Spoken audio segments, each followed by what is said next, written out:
Yeah, obviously it's a big game for us this week. Big game for them. It's been like that for the past 4 or 5 years, and I know they look forward to it, and we look forward to it as well. So our guys are ready and preparing well, but we have to make sure we focus on how we prepare during this week, and we don't change things a whole lot. Obviously we recognize that it's a big game, and we have to step up our preparation. But in terms of our schedule and kind of how we run through things, it's the same as every week. Just making sure we're really focused and covering all the details is a big part of it as well. When you take a look at last year's two games, you guys dominated 24-0 in Week 5, and then they won 10-0 in the sectional championship game. How were they able to flip the script on you, and how do you go about kind of turning the tide the other way? Mm-hmm. And what do you learn from those two experiences? Well, I think one thing with both of those games, turnovers played a huge role. Mm-hmm. If I remember correctly, they might have had 3 or 4 turnovers in the first game, and I think we had 3 turnovers in the second game. And so that's a big part of it. And when you're playing quality opponents, you cannot give them extra opportunities by turning the ball over. And so that is something that we're going to have to really make sure that we take care of is ball security and really not defeating us with penalties or turnovers and that sort of thing. So that was a big difference as well. And so I think that is a major key in what we have to do in our preparation, but also just making sure we execute better. We didn't execute very well, and they did, to their credit, the second game as well. So that is something we're focused on too. Yeah, when you take a look at their numbers, their offense and your offense are fairly similar in terms of the points you're putting up.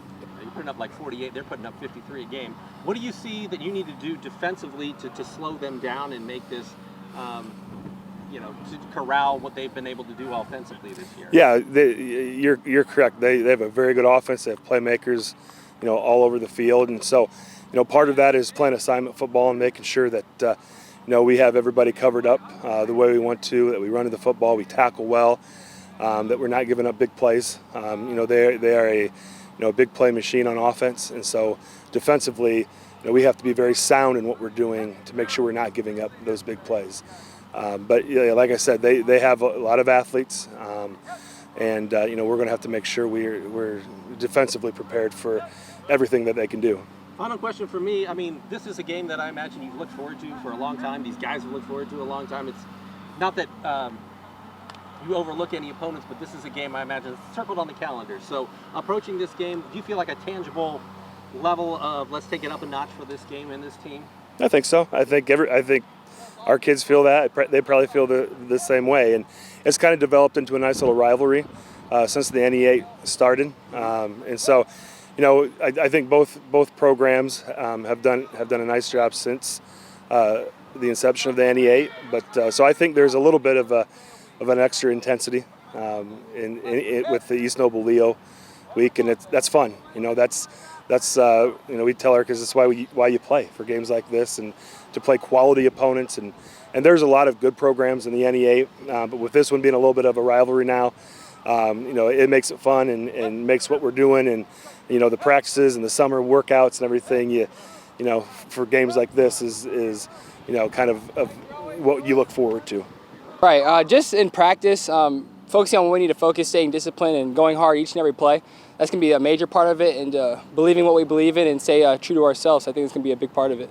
Now, you guys beat them in the regular season last year, 24-0. They beat you 10-0 in the sectional championship game. What do you take away from those two games, from those experiences that you can apply this time around?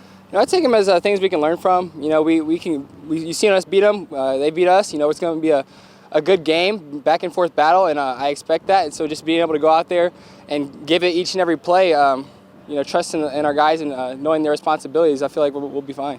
Offensively, this Leo team's putting up 48 points a game, What's going to be the key to doing it against their defense, and what are your concerns, and what are some of the things you're going to have to do well as an offensive unit to put up the numbers that we're used to seeing this year?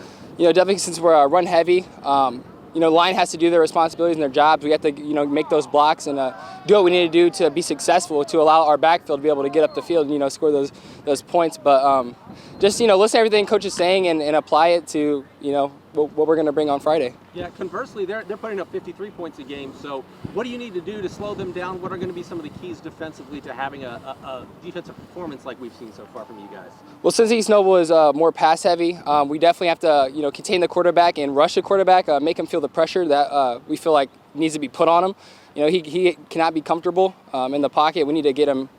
We need to contain him for sure, and definitely, a couple sacks might scare him, and just get him out of his game.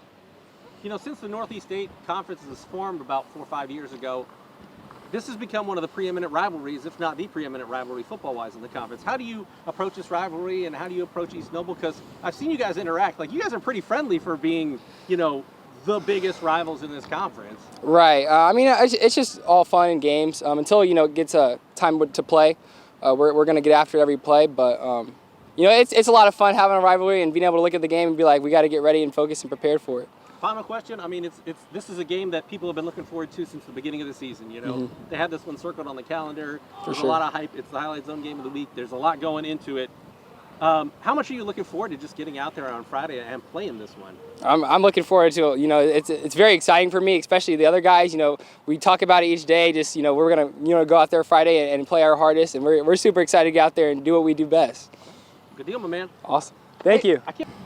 I'm excited. I know my entire team's excited because back-to-back years we've gone up there for the sectional championship and we've come up short-handed. So I know my guys are excited just to go up there week 5 and show them what we got and show them we're a different team than we were last year. I know you were unfortunately on the sideline last year, but you guys won 24-0 in week 5 and then fell 10-0 in a sectional championship game. What does this group take away from that experience? What do you learn from those 2 games against East Noble that you can apply this time around? Because turnovers were a big part of both of those games. Yeah, we're trying to stay on the upside of the turnover margin. We know that we have to take them seriously. Not that we didn't take them seriously last year, but it's a big game and we got to keep our heads in it all season. Tell me a little bit about this Leo offense. You guys have run the football very well so far this season, averaging about 48 points a game. They're a stingier defense, though, than some of the defenses that you've faced. So what do you need to do well offensively to continue the performances that we've seen this year? I think we have to execute.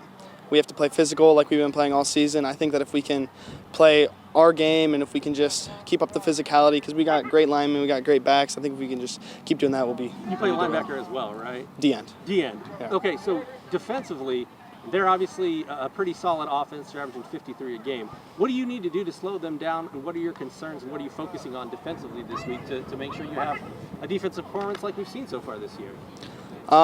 We just got to keep our coverages sharp. We've always been a physical defense, so I think if we stay physical, we keep our coverages sharp, and everyone does their assignment, we'll do great.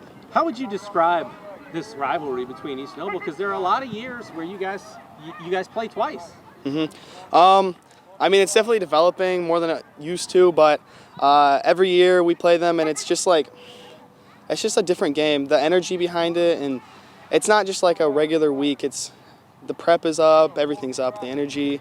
We just know we got to stay solid for this game because this has huge conference implications. Yeah, knowing those conference implications, this is a game I imagine you guys have circled on the calendar. So what are you most looking forward to about getting out there on Friday night and playing in a game that has this kind of spotlight on it that you've been looking forward to, building to really, for quite some time? I think we're just going to go out there and prove to everyone that we really are about it. We really are that Leo team, and we're physical and we dominate, and that's what we're going to do. Anything else you'd like to add? No. Good deal, my man.